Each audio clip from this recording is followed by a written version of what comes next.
Today we're looking at another dashcam. So this is the GKU D600 Pro 4K dashcam. If you want to pick this up or know more about it, check the link out in the description box below. And as always, if you find this video helpful, please leave a like and please subscribe to watch more reviews.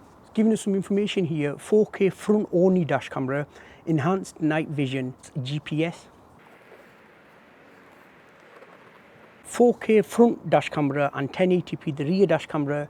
It has a 1.47-inch display, 5G Wi-Fi, which will give us better connection using the camera's hotspot. We get an instruction manual. It's in different languages and it's well written. QR code there for the app. You can download the app from iOS or Android, and the app you need is GKU Go.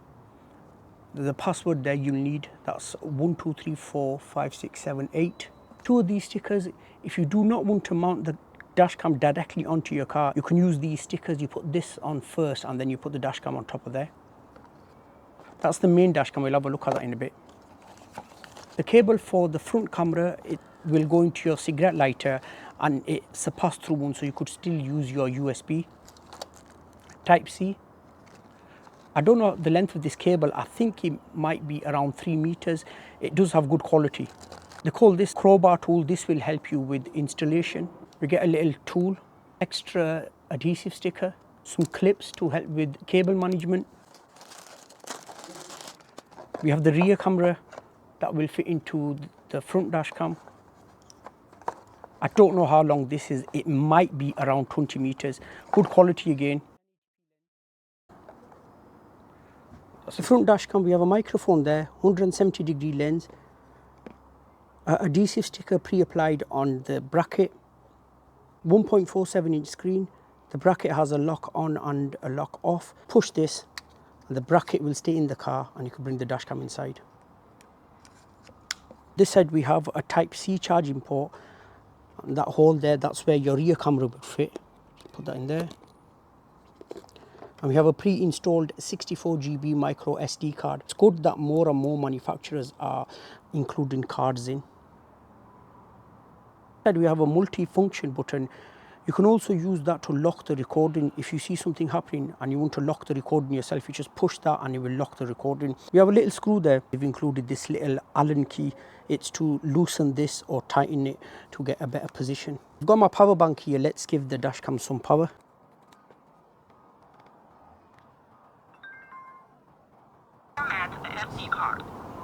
Okay, so I'll push the multi-function button and it will format the SD card.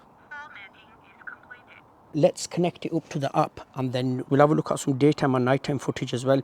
One thing, as I always mention, the quality you guys are going to see will be slightly reduced to what I'm seeing because YouTube compressed the file. There isn't anything I can do about that. I should also mention my rear windscreen has a light tint on it.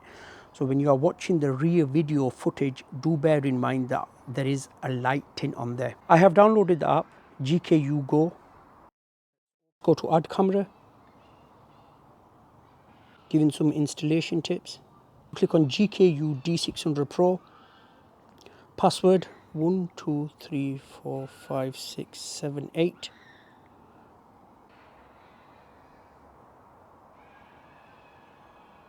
It's connected. That were really quick. We'll have a quick look at the app. Let's connect the rear camera first. A little green status light has come on the rear camera. Here, looking at the app, we have the microphone there. You can mute that. That will change the camera around. It'll switch between the front camera and the rear camera. That's the rear camera. If I push that again, it will take me back to the front camera. Click on the micro SD card. So here you'll have all the videos, loop, snapshot, and even the locked ones. We have start recording there. We could pause the recording from here. We could take a picture. Clicking on the gear cog. Sound recording, I've left that enabled. You can control the speaker volume, video resolution.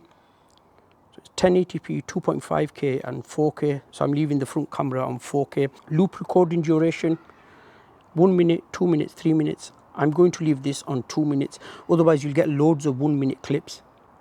light frequency, leave that as it is. Time watermark, speed watermark, GPS, collision sensing,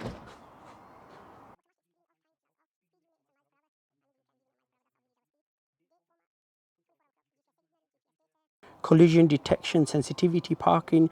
For that you will need a hardwire kit. It says the hardwire kit required. If you make any changes, you could factory reset the camera as well. Okay, let's have a look at some daytime and nighttime footage. Do let me know in the comment section below what you think of the image quality.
The audio you're listening to now is coming straight from the dashcam. Let me know what you think of the image quality and let me know what you think of this audio.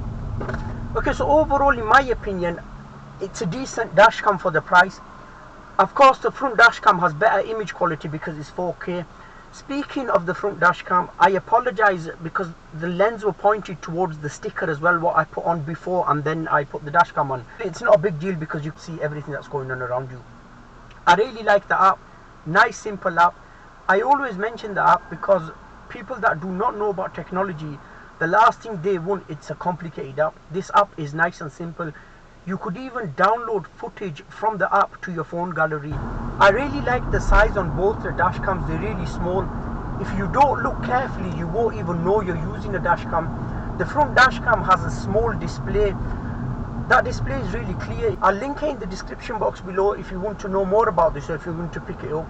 I hope you found this video useful. If you did, please leave a like and please subscribe to watch more reviews. Thank you so much for watching. I'll see you in my next video.